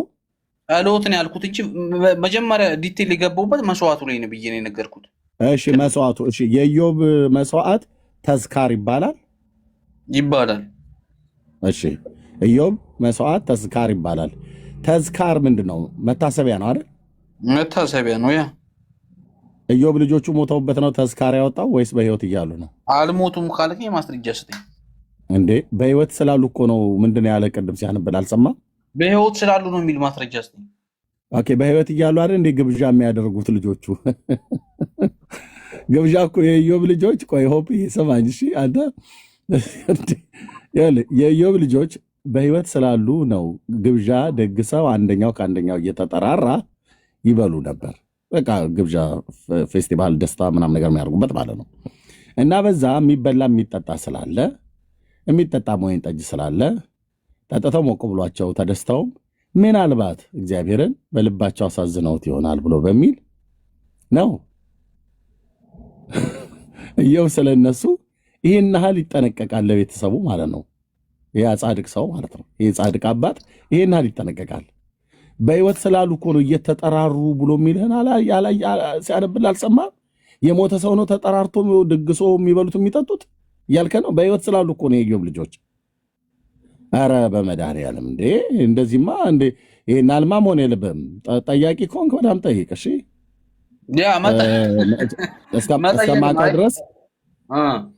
እስከማቀ ድረስ መተህ ትጠይቃለህ። ግን አንዳንዴ ደግሞ ዝም ብሎ በድርቅና ራስህ የማይገናኝ ጥቅስ ጠቅሰህ አሁን የኢዮብን የጠቀስከው አንተ ነህ፣ እኛ አይደለም የጠቀስነው። ጠቀሰው ግን እኛ መጽሐፍ ቅዱስ የትኛውም ቦታ ላይ መስዋዕት ተብሎ የተባሉበት ቦታ ላይ ለምን እንደተሰዋ መስዋዕቱ ለማን እንደቀረበ በምን ምክንያት እንደቀረበ ኤርሚ መቃቢያን ሳትቀበሉም እናንተ እሱ ተራ መጽሐፍ ነው። ተራ ማለት ተራ አንድ ግለሰብ ከጻፈው መጽሐፍ ላይ ማለት መጽሐፍ ነው፣ የእግዚአብሔር ቃል አይደለም። ኦኬ ቴንክ ዩ። ስለዚህ ሌሎቹም ቦታ እንዳልይዝባቸው የያዝኩትን ነጥብ ይዣለሁ። ነገ ጧት እመጣላችሁ። ኤርሚ እኔ አልፋታም። ካወቀኝ ጥያቄን ይዤ ከች ነው የምለው በሰዓቱ ታውቀኛለህ። ልክ ነው። ግን ለማትፋታው ቅድም ወንድምነት ጥሩ ብለዋል። እኔ ምን ብለህ የማትፋታኝ? እኔ የኢዮብ ልጆች እኛ የኢዮብ ልጆች በህይወት ስላሉ ተጠራርተው እርስ በርሳቸው ግብዣ አድርገው ሲበሉ ሲጠጡ ምናልባት በልባቸው እግዚአብሔርን በድለው ይሆናል ብሎ በሚል አባትየው ጻድቁ ኢዮብ አባታችን ለእኛም በጥንቃቄ አድርጎ በእግዚአብሔር ፊት በህይወተ ስጋ ሳሉ መስዋዕት ይሰዋላቸውና ስለ እነሱም ጸሎት ይጸልይላቸው ነበር ወደ እግዚአብሔር። አቤቱ ማራቸው ልጆቼ በዚህ በድለው ቢሆን ብሎ በሚል ማለት ነው። የኢዮብ ጸሎት ፍትሐት ነው ወይ ብስልህ አላቅም አልከኝ። ጥሩ ነው አለማወቅህን ማወቅ። የኢዮብ ጸሎት ፍትሐት አይደለም። አንድ ኢዮብ ለልጆቹ የሰዋውስ መስዋዕት ተዝካር ይባላል ወይ? ተዝካር ብዬ ብስልህ አዎ አልከኝ። መረጃ ምጣ ብዬ ስልህ የለም አላቆምማ። ካላወቅኩት አታቆም። አዎ ስልህ ጥሩ ነው አለማወቅን ማወቅ ኮፒዬ ጥሩ ነው። ስለዚህ እናንተ ጋር ጸሎቱን ፍትሐት መስዋዕቱን ተዝካር እያላችሁ ለምትበሉት የኢዮብ መጽሐፍ ምንም አይነት ኤቪደንስ ሊሆን አይችልም። እሱን የጠቀስኩት ነኝ እንጂ ስለዚህ እኔ እኮ 4 ነጥብ አልጨረስኩም። ነጥቤን እሺ የጠየቅከው የመለስከው ያ ፓፌ ላይ እኮ ቆምክብኝ። አልቆምኩም። ይቅርታ ከቆምኩም ቀጥል። ያ ቴንክ ዩ። እናንተ ጋር የሙት ዓመት መታሰቢያ ብላችሁ ቄሶቹ አባቶችህ የድሃውን ቤት የሚያራቁቱበት ገና ከሞተበት ጊዜ ጀምሮ ሬሳው ሲወጣ አብሮት በግ ታርዶ ደም ፈሶ ነው ሬሳው መውጣት አለበት ተብሎ በሚባል የቄሶቹን ሆድ ለመሙላት አይ እንደዛ ሚዩት አድርገው። በቃ አየሁ ሪስፔክት አድርግ እያወራሁ ዲስሪስፔክት አየሁ። ሚዩት አድርገው። እኔ እኮ የኦርቶዶክስ ቤተክርስቲያን ዲያቆን የነበርኩ ይህንኑ በላይ የነበርኩ ነኝ። እሺ ሚዩት አድርገው። አሁን ለኔ ለማስተማር ከሆነ እንደዛ አይባልም። እኔን እያስተማር ሚዩት አድርገው ነው ያልኩ። አንተ አይደለም የምናገረውን የምትነግረኝ እንዴ? እሺ ሚዩት ላድርግ ልቀጥል። ሚዩት አድርገው። እኔ ነበርኩ ስበላይ የነበረው እኮ አንተም ታውቃለህ። አንተ ነህ የምናገረውን የምታስተምረኝ። ኦኬ ኢዮብ ለልጆቹ ያቀረበው ተዝካር አይደለም። ተዝካር ለሞተ ሰው መታሰቢያ የሚወጣ ማለት ነው፣ አባቶችህ የሚበሉት። ኦኬ እኔም ከዛሬ 27 ዓመት በፊት በላይ ነበረ ማለት ነው። የሙታን መታሰቢያ ማለት ነው። ተዝካር ይባላል። ኢዮብ ተዝካር አይደለም ያወጣው ለልጆቹ። ሞተው አይደለም መስዋዕት የሰዋላቸው፣ በህይወት እያሉ ነው። እናንተ የምትሰዉት ነፍሱ ሲኦል እንዳትገባ ገነት እንድትገባ ነው። ኢዮብ ግን የሰዋው ምናልባት እግዚአብሔርን በድለውት ከሆነ ብሎ በሚል ነው። ከመስዋዕቱም ጋር ሁሉ ጭምር ጻድቅ ሰው ስለሆነ እግዚአብሔር ጸሎቱን ስለሚሰማለት ስለ ልጆቹ በህይወተ ስጋ እያሉ ምናልባት ልጆቼ በድለው ቢሆን ጌታዬ ሆይ ምሕረትን አድርግልኝ፣ ቁጣህ በልጆቼና በእኔ ላይ እንዳይመጣ ብሎ በሚል በጥንቃቄ ያደረገው ነው። መስዋዕት እንደዚህ ይቀርብ ነበሩ በህይወት ላሉ ሰዎች? ቅድሞ ወንድምነት ነግረዋል። ኢዮብ ህገ ልቦና ወይ ዘመነ አበው ላይ ነው ያለው። በዚያንም ዘመን ያደርጉ ነበረ። ኦኬ በህገ ልቦና ማለት ነው። እንደዚሁም ደግሞ በህገ ኦሪት ደግሞ ህግ ከተሰጠ በኋላ ሰዎች ኃጢአተኛው ሰው እንስሶችን ይዞ ወደ ቤተ መቅደስ ይሄድ ነበረ ማለት ነው። እንደ ህጉ እንደ ስርዓቱ ቅድሞ ወንድምነት እንዳለ ደም ሳይፈስ ስርየት ስለሌለ እንደዛ እያደረጉ ያስተሰርዩ ነበር ማለት ነው። በህጉ መሰረት ለካህኑ ሰጥቶ። ኦኬ የእናንተ ግን የሞተ ሰውዬ ከሞተበት ጊዜ ጀምሮ ከቤቱ ገና ሲወጣ አንድ የታረደ በግ ከጥፍሩና ከፈርሱ ከቀንዱ ውጪ ሌላው እንዳለ፣ ከቆዳ ውጪ ሌላው እንዳለ ተቀቅሎ ተጠብሶ ወጥ ተሰርቶ እኛን እኔ ከዛሬ 27 ዓመት በፊት እዛ ስለነበርኩ እኛን ይከተለን ነበር ያ መብል። ሰውየው እኮ አፈርደቼ ግጧል፣ የለም ሞቷል እና እኛን ይከተለናል። እኛ ዛሬ ሬሳ ላይ ቆመን ስንጮህ አድረናል። የካህናቱ ተብሎ ማለት ነው። ድንገት ስለሆነ ሰው የሚሞተው ቤት ውስጥ ያልተዘጋጁ አንዳንዶቹ ቅድሚያ ይዘጋጃሉ። ሊሞት ሲል ለካህናቱ ጠላ ምናምን ነገር ብለው የሚጠምቁም አሉ። ግን አብዛኛው ህዝብ ግን ድንገት ስለሆነ የሚሞተው በቃ ጠላም የለም። ስለዚህ የመሸታ ቤት ጠላ ይፈለጋል። ካህናቱ ሌሊቱን ሁሉ ሲደክሙ ነው ያደሩት ተብሎ ማለት ነው። አረቄም ወይዘሮ አዛለች ቤት አለ ተብሎ ይኬድና አረቄም 2-3 ጠርሙስ እኔ በገጠር በቀደስኩበት ማለት ነው። ጠላም ከመሸታ ቤት ቢሆን በገንቦ ያለው ከግራ ከቀኝ ከፊት ከኋላ ተቀራርሞ ተገዝቶ ሟቹ ቤተሰቡን ይሄን ሁሉ የሚያዘጋጀው ለካህናቱ ተብሎ ማለት ነው። ጉዞ ፍትሐት የዕለቱ ሰውየው ሞቷል። እኛ ያንን እንበላለን። ከዛ 12 አለ 12 ቤተሰቡ ይደግሳል። ግዴታው ነው። እዛ 40 አለ በላው ላይ ትንሽ ቀን እንጨምረንበት 40ውን አውጪ ይባላል። እዛ ደግሞ አሁንም ትንሽ ፈቅ አድርገን 80 እንዴ ብልጠት። እኛ ጋር ጴንጤ ጋር የት አለ ብልጠት አለ? እንዲህ እውነት ወንድሞች እናቶች፣ የለም እኮ የመብል ጉዳይ። እኛ ፉዞች ነን። ምን እናውቃለን? ና እንጂ ና ተመልሰህ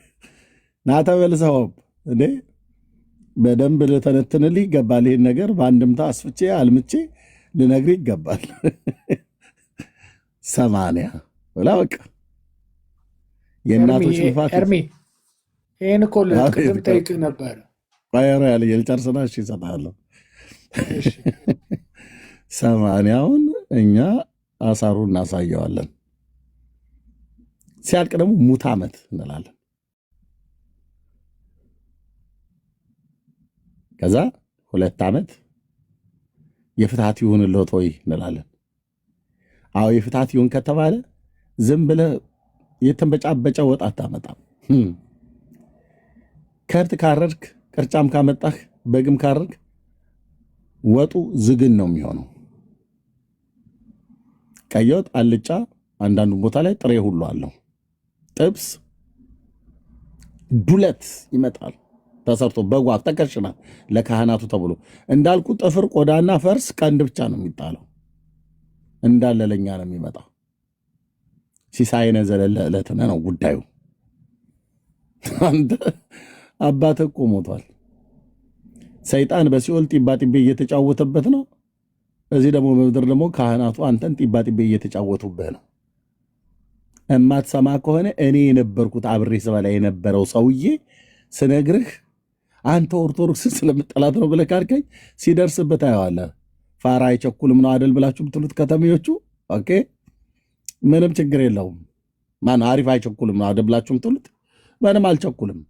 አሪፍም በሌም ፋራ ብቻ ከሰማ ስማ፣ ካልሰማስ ተበላ ትበላለህ ማለት ነው። ተበላ ይብሉህ ማለት ነው። ለሞተ ሰው ተስካር ብላችሁ የምታወጡ ሰውየውን ምንም አይጠቅመውም። ያንተ አባት ኢየሱስ ክርስቶስን ሳያውቅ ነው የሞተው። አዎ ሲኦል ገባ። 4 ነጥብ። እናትህ ጌታን ሳታውቅ ነው አይደል የሞተችው? አዎ ሲኦል ገባች። 4 ነጥብ። እኔ ስናገር አይጎምዝዛችሁ። ኦርቶዶክሳዊ የሆኑ መሞት መጨረሻው ሲኦል እንደሆኑ ሊቃውንቱ እየተናገሩ ነው። ሊቃውንቱ ማለት ነው። ስንሞትም ሲኦል ነው የሚጠብቀን እያሉ ነው። ለምን እንዲህ ትለናለህ አትበል። እንደዛ ነው ብዬ የምልህ ራሳችሁ ስለምትሉ መምህራኖቻችሁ ስለሚሉ፣ እኔ ግን የምልህ እኛ ግን የምንልህ እንደ ወንጌል ሰባኪነት ሲኦል አትግቡ፣ እነሆ የምስራች እያልናችሁ ነው። የምስራች ክርስቶስ ኢየሱስ ለበደል ኃጢአታችን ሞቷል፣ በስሙ ብታምኑ የኃጢአታችሁን ይቅርታ ታገኛላችሁ፣ ከዘላለም ፍርድ ትድናላችሁ። አይ ካልክ ወደ ጌታ አልመጣም ብለህ ካልክ ቄስ እየቀለብክ ኑር፣ እኔ አይመለከተኝም። መዋጮ አዋጣ እንዳትለኝ አላዋጣም። እየጋጡ ትኖራለህ፣ ትለፋለህ፣ ለነሱ ትቀልባለህ። አባትህን ግን አንተ ደግሰህ አልጫና ቀይ ምስርና ክክ ዝግን አብልተህ አውጡት፣ ዛሬ በደንብ ነው ካህናቱን ያበላው ብለው ሚካኤል በል ውረድና ሄድና አውጣው ከሲኦል ብሎ የሚል እንዲህ አይነት ቃቃ ጫወታ በሰማያት የለም። አትቀልዱ በሕይወታችሁ። ኦኬ፣ አትቀልዱ በሕይወታችሁ። ይሄ ነው ብለን የምንለው። ለሞተ ሰው ተስካር መታሰቢያ ማውጣት ምንም አይጠቅመው። ለመብላት ከፈለጋችሁ አይ ተጠራርተን እየበላ ነው ብላችሁ ካላችሁ የተሳካ ብሉ። ምን አንተ ለመብላት የሞተው ዘመድህን አሳበህን እንደ የምትበላው?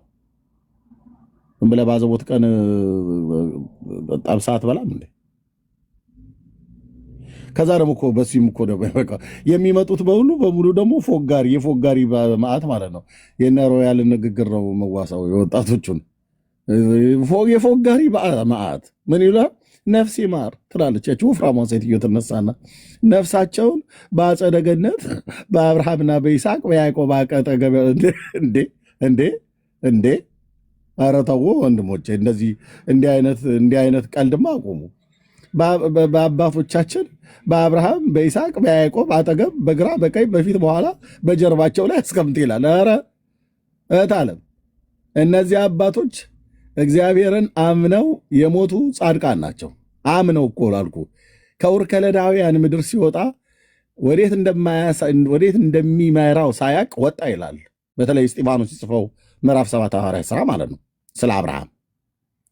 አየህ ዘመዶቹና የአባትህን ቤት ትተህ ናውጣ ብሎ ያለው አባት እግዚአብሔርን አመነ። ወፅአ እምድረ ካርዓን ወውአ ብሔረ ከነዓን ተብሎ እንደተጻፈ ወጣ ማለት ነው። እግዚአብሔርን ታምነው የወጣ እግዚአብሔርን ታምኖ በሕይወቱ ዘመን ሁሉ በከነዓን ምድር ሲኖር በየሄደበት ቦታ ሁሉ ማለት ነው እምነቱን በእግዚአብሔር ላይ አድርጎ የሞተን ጻድቅ አባት ጋር የማንም ዝም ብሎ ፈልፈልቱ ምድር ላይ ሲኖር የነበረ ጣዖት እና ግሳንግሱ ሲያመልክ የነበረ ከዛስ እናንተ ደግሳችሁ አልጫና ቀይ አብልታችሁ አባትሽን በአጸደ ገነት በእነ አብርሃም በእነ ይስሐቅ በእነ ያዕቆብ አጠገብ ያኑር፣ ነፍስ ይማር ነፍሳቸውን በእረፍት በተድላ ያኑራቸው ብሎ በቃ ምርቃት ሰብስበህ አባትህ ገነት ሊገቡ አይደል? እናትሽ ገነት ሊገቡ እኮ ከነ አብርሃም አጠገብ ሊቀመጡ። እንዴት አይነት እኮ ቀልድ እኮ እንደሚቀለድ ወንድም አለም። ያ ቤት ማለት መንግሥተ ሰማያት የጀግኖች መሰብሰቢያ ነው። ስለ ክርስቶስ ኢየሱስ አምነው በስሙ ንስሐና የኃጢአታቸውን ይቅርታ አግኝተው የዓለም ነገር ይቅርብኝ ብለው ስድብን ታግሰው ስደትን ታግሰው ሞትን ታግሰው ነፍሳቸውን እስከ መስጠት ድረስ መከራ የከፈሉ ሰማዕት የሆኑ ስለ ጌታ ስለ ወንጌል ስለ ኢየሱስ የሚገቡበት እንጂ ዝም ብሎ ባተሌ ሁሉ እየሄደ እናቱ አልጫና ቀይ ምስር ስለሰርተው ቄስ ስላበሉ ነፍስ ይማር እያልክ እየሄድክ እዛ የምትጣበብበት አንዳችን ምክንያት የለም፣ መግቢያም የለም። በምስር ወጥና በክክ ወጥ በግና እንትን ፍየል አሰርተህ አሳጉላሽ ወይ ደግሞ ዝግን ብሎ በሚል ለካህናቱ በደንብ ግጥም አድርጎ ነው ያበላቸው። የእኛስ ፓስተሮች ይበሉ። በእውነት ለፓስተሮቹ እነ ዳኒ ሁሉ እነ ኤርሚያስን በልተዋል። እዛ ወንጌላውያን ሁሉ በሉ ብርግጥም አድርግ ያበላ። እኛ እንደዚህ አይነት ሲጀምር አንበላም። የሙታን መታሰቢያ ግን አብልተን በቃ ተበላ ብራዘር። ፓስተሮቹና እነ ዳኒ እነ ኤርሚያስን አብልተህ አባትህ ገነት ይገባልሃል ብሎ የሚል በአገር ሽማግሌና በጠራቸው ጎረቤቶች ምርቃት ነፍስ ይማር። ስንት ሰው ነው ነፍስ ይማር ያለው? ኧረ በጣም የመጣው ሰው ሁሉ በሙሉ ነፍስ ይማር ነው የሚለው ይልላል። ለምን እስላሞች ሁሉ እየመጡ ነፍስ ይማር አይሉም? የዓለም ሕዝብ ሁሉ በሙሉ መላእክትም ተጨምረው ሰይጣንም በኒቅስ ወጥቶ ነፍስ ይማር እያለ እነ መጥቆራ ሁሉ እየመጡ ነፍስ ይማር ሁሉ እያሉ ያዘጋጃችሁትን ምግብ በልተው ቢሄዱ አባትህ ለዘላለም በሲኦል ይበላል ነው ብዬ የምልህ። ምስክሬ መድኃኔዓለም ነው። ኢየሱስ ጌታዬ ምስክር ነው። አትቀልዱ እናንተ፣ ቀልድ አቁሙ እኮ ነው ብዬ የምልህ። ቀልድ አቁሙ። እግዚአብሔር የሀገር ሽማግሌና ወጠፍሻ ጎረምሳ ምርቃት ሰብስቦ አይደለም የአባትህን ነፍስ የሚምረው የእናትህን ነፍስ የሚምረው የኔን ነፍስ የሚምረው። ነፍሳችንንማ እንዲምራት ነፍሱን ስለ ነፍሳችን ቤዛ አድርጎ የሰጠውን የእግዚአብሔር ልጅ እኮ እየተለመንክ ነው። ለያዥ ለገራዥ አስቸግራችሁ እየተለመናችሁ ነው።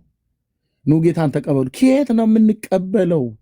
እኔ ጌታን ተቀበሉ ብሎ የሚል ጴንጤዎች የፈጠሩት ወሬ እኔ እኮ ሲያስጠሉ ይሉናል። ኦኬ፣ እያስጠላውም ግን ሰማይ ወንድም አለ ጴንጤ የፈጠረው ወሬ አይደለም።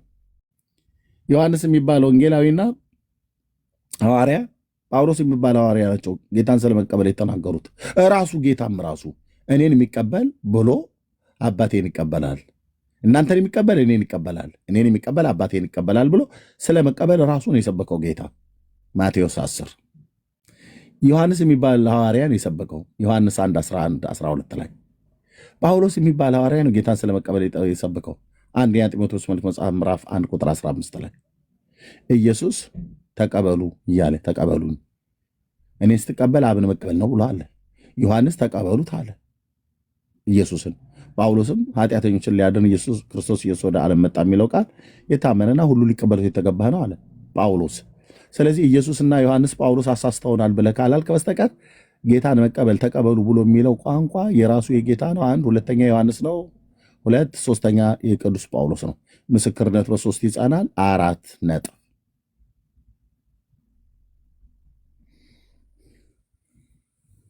አለቀ። በጌታ የምታምኑ እህቶችና ወንድሞች እናትሽ ስለሞተች ኦርቶዶክስ ሃይማኖት ሆነው ማለት ነው ለእናቴ 80ዋን ደግሼ ካህናቱን አበላላታለሁ። ምንም ሃይማኖቴ ባይፈቅድልኝም እደግሳለሁ። መብትሽ ነው። አቢ እህቴ ለጆፊ አሞራ ነው የምታበይው። አንቺ በጌታ ይሁን ሸዋ እህቴ። እናትሽ በሕይወት እያለች ሳትሞት በፊት ጌታ ነገርያት። ኦኬ፣ ለእነሱ ልታበይ ነገ ደግሰሽ ልታበይ ያለሽን ለእናትሽ አሁኑኑ በቁም እያሉ በግ እያረድሽ አብያቸው። ቅቤ ግዥላት ለአናቷም ለወጥም። ነገ ለጆፊ አሞራ ልታበይ ያዘጋጀሽው ማለት ነው። ኦኬ፣ አለቅ። ለገናና ለፋሲካ ስጋ አትጉዙላቸው ለእናቶቻችን። ኦኬ፣ ያ እኔና አንቺን በማህፀናቸው ተሸክመው ያሉት ወገባቸው እንዲጠነክር በጉን አርደሽ ቅቅል ቀቀለው መረቁ እንዲጠጡ አድርጊ። በህይወት እያሉ ከሞተ በኋላ ወለተ ስላሴ የሚባሉ ያንቺ እናት የወለተ ስላሴን መታሰቢያቸው ልታደርጊ ይገባል። በህልም አየናቸው ይሉሻል። ተንኮለኛ የሆነ ቄስ ማለት ነው። በህልም አየኋት ወለተ ስላሴን በህልም አየኋት ይልሻል ቄሱ ይመጣና ምንድነው አባቴ ትርጉሙ ብለሽ ስትይ ያው እንግዲህ በዛ በሰማያት እንዲህ አይነትን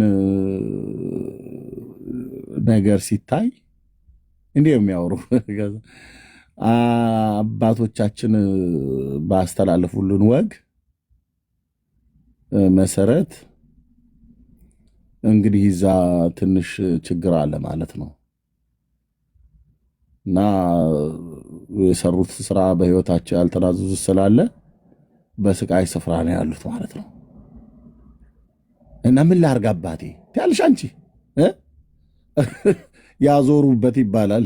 ምን አዙረውብሽ ነው? ቆይ ለአንዳንዴ ምን አዞሩብህ ምን አጨሱብህ እንደሚባል ማለት ነው።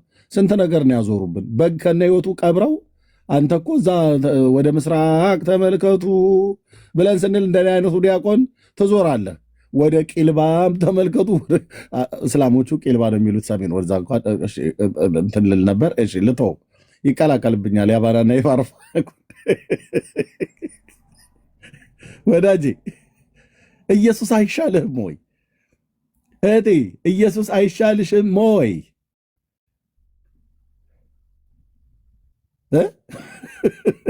ገላግሌው መታግሩ ስር ቁጭ አትልም። ደጉ ጌታዬ እሱ ጋር ስትመጣ ቀቅልልኛ አይልም እንዴ? ወጥ ዝግን ነው መሰራት ያለበት ለአገልጋዮቼ አይልም።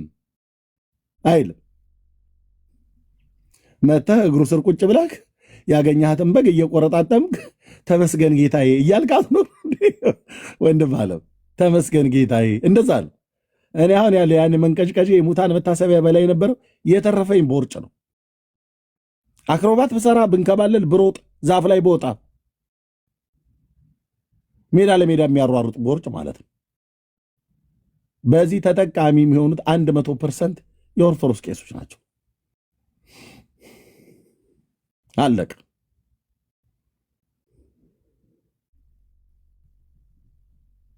አሳዘንኳችሁ እንዴ? ክብር ለመንፈስ ቅዱስ ይሁን።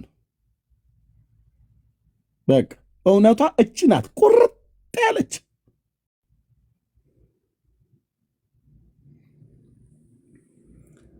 በጎች ካሉ ከነበጎች ጭምር ንብረትን ሀብትን እንዳያስክ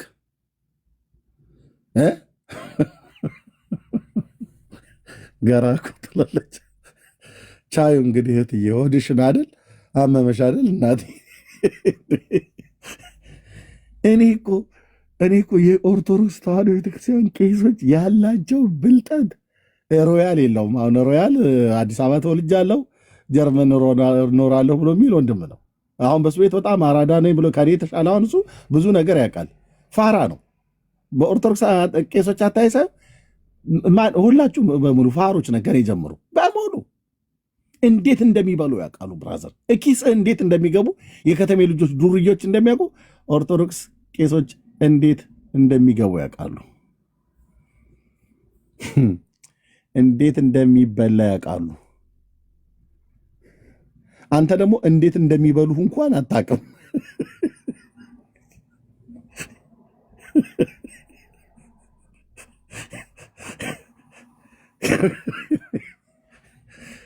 እኔው ተስካረ በላይ የነበርኩት ዲያቆን ነኝ የምነግርህ። ዝም ብለህ ስማልኝ ማስልህ በመድኃኔዓለም ናና ኢየሱስ እግር ስር ቁጭ በል ጌታ የገላግለኝ ብለህ መታህ እጅህን ዘርግተህ መተህ ልብህን ከፍተህ ልትቀበለው የሚገባ እንዴት ትሁት ጌታ ደግስልኝ አይልህ። ዝግን ስራልኝ አሰራልኝ አይልህ። ይሄን ስትሰራ ነው ነፍስንም ይቅር እምለው ብሎ አይልም። ከና ኃጢአት ጭምር ስትመጣ እኔ ያሳርፋችኋለሁ እንዳለ ያሳርፋል። እነሱ ጋር ግን ስትሄድ ብልጦች ናቸው። መድኃኔዓለም የሚያሳርፍህ አስቀድመህ ለእኛ ብላ ይለዋል።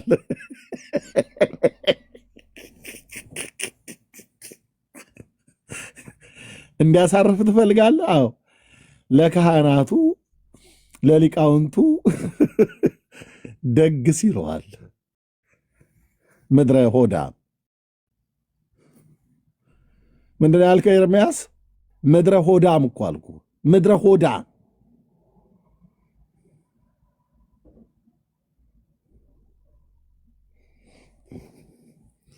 እና ቆም ብላችሁ አስቡ ለማለት ነው። ሮያል መቀጠል ትችላለህ። ቴንኪው ወንድምነት ሮያል ትቀጥላለህ። ዳኒሻዬ አንተ ጋር ክፈት። እስከ ከፍት ነበር እኔ ስጠብቅ የነበረው ራሱ እና አንተ አልከፍት ያደረግ ነው የሚከፍተው። ተስካር ላይ ነው የሚከፍተው። እዚሁ ጨርሰን እንሂድ እንጂ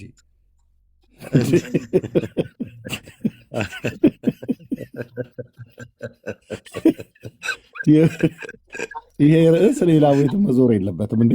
ደግሞ እኛ እንትን ስለ ተስካር እናውራ እንዴ? ወንጌል ሊሰበክበት ከሆነ ኦኬ። ይሄን ግን እዚሁ ራስን የጀመርከው የሙታን መታሰቢያ እዚሁ ጨርሰህ ተኛ። ዳኒሻ ይሄን የጀመረው እኮ ዳኒሻ ይሄን የጀመረው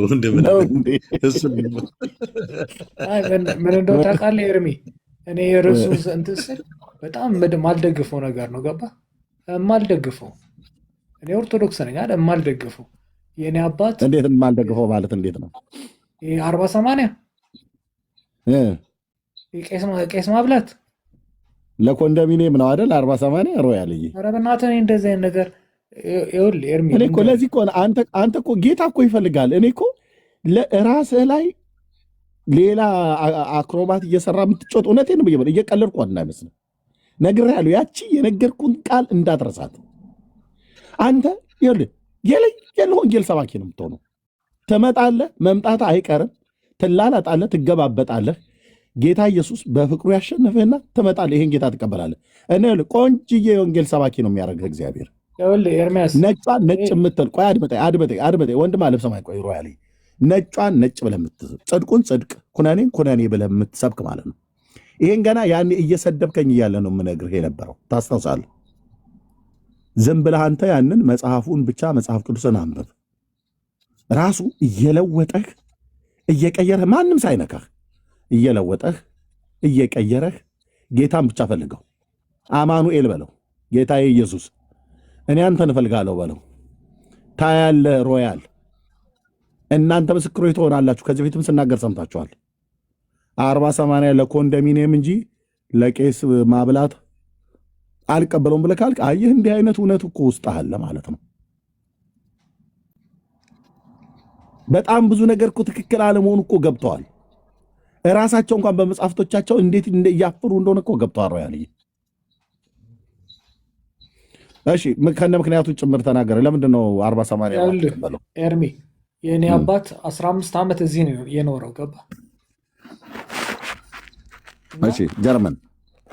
ከዛ በኋላ ነው ወደ ሀገር ቤት ሄደው እና አባቴ እንደዚህ አይነት ነገር አያውቅም፣ እንደዚህ ምናምን ነገር እና እንደዚህ ቄሶች ጋር እንደዚህ ምናምን አያውቅም። ገብተዋል? እና መጨረሻ ላይ ልክ በቃ ሊያሙ አካባቢ ቃል ምን አስገባን 40/80 ሙት ዓመት የሚባል ላብላ እንዳታረጉ ብሎ አባቴ ሞተ። 40/80 አልተደረገ። ኦርቶዶክስ አሉ እንዲሳቸው ኦርቶዶክስ ነው፣ ግን በቃ የእኔ ቤቴ ኦርቶዶክስ ነው። እሱ ምድ ይሄ እንትን የማይል በቃ ነገሮች እንደዚህ ነገሮች የማይመቹት አይመቹትም በቃ እና እንትን የለውም። የነፍስ አባት ነው የሚባለው የለውም። የንስሐ አባት የለም የንስሐ አባት አያውቅም እሱ። የንስሐ አባት የለውም። እና እንደዚ አይነት እና እኔም በሱ ወጥቼ እኔም እንደዚ አይነት ነገር በሱ መውጣት ብቻም ሳይሆን እኔ ዞሮ 40/80 የሚባለው ድግስ ዞሮ ቄስ ማብላት ነው። ምንም ሌላ ሚኒንግ እንደሌለው ድሮ ነው የማውቀው እኔ። ምክንያቱም ምንም ትርጉም የለውም።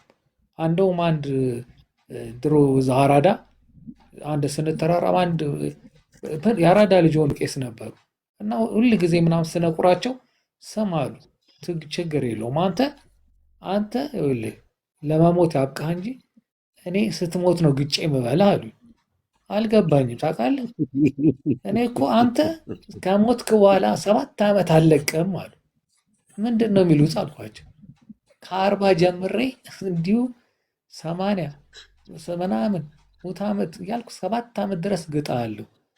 አንተ ብቻ ላይ መሞት ያብቃሉ። ታውቃለህ እኔ አላውቅም እንደዚህ አይነት ነገር እና እኔ ገባህ እንደዚህ አይነት ነገር ይሄ 40/80 40 ተብሎ ድግስ 80 ተብሎ ድግስ። አሁን የቅድሙ ልጅ ያናደደኝ ምንድን ነው? ምንም አንደኛ እውቀት የለውም። እኔ አሁን ብዙ ጊዜ አላውቅም ነው ብለው እሱ ግን እውቀት ሳይኖረው ሰው ምናምን ነገ መጥቼ እጠይቃለሁ እየጻፍኩ ነው ምናምን ምንም የሚናገረውም ነገር እንደውም ጭራሽ መስዋዕት አቅራቢ አደረጋት ኦርቶዶክስ። እኛ መስዋዕትማ አናቀርብም። እኛ መስዋዕት ይቀርባል እንዴ? ለሞተ ሰው ስለሞተ መስዋዕት አቅርበን ነው እንዴ የመንግስተ ሰማያት ምናስገባው? ዝም ብሎ ሲዘባርቅ አናዶኝ ነው ቅድም። እና እኔ በራሴ እንደዚህ 40 እንደዚህ 80 አላቅም። እንደገና ማላምንበት ነገር ደግሞ ለቄስ ደግሞ ንስሐ አልሰጥም። ገባ? እኔ ደግነቱ አገር ቤት አይደለሁም እንጂ እኔ አገር ቤት ብሆን እኔ ጸረ ሙስና በልቼ ቢሆን አባ እንደዚህ ሙስና በልቻለሁ ብዬ እንኳን ብል ጸረ ሙስና ቢደውልብኝስ? እኔ እንደዚህ አይነት ጥርጣሬ ሁሉ ያለኝ ሰው ነኝ። እኔ ገባ እንደዚህ አላምንም። ከምሬ እኮ ነው የምልህ፣ አላረገውም። እኔ እንደዚህ አይነት ነገር ሰው አይደለን ከሱ ነገር ካልነገርኩ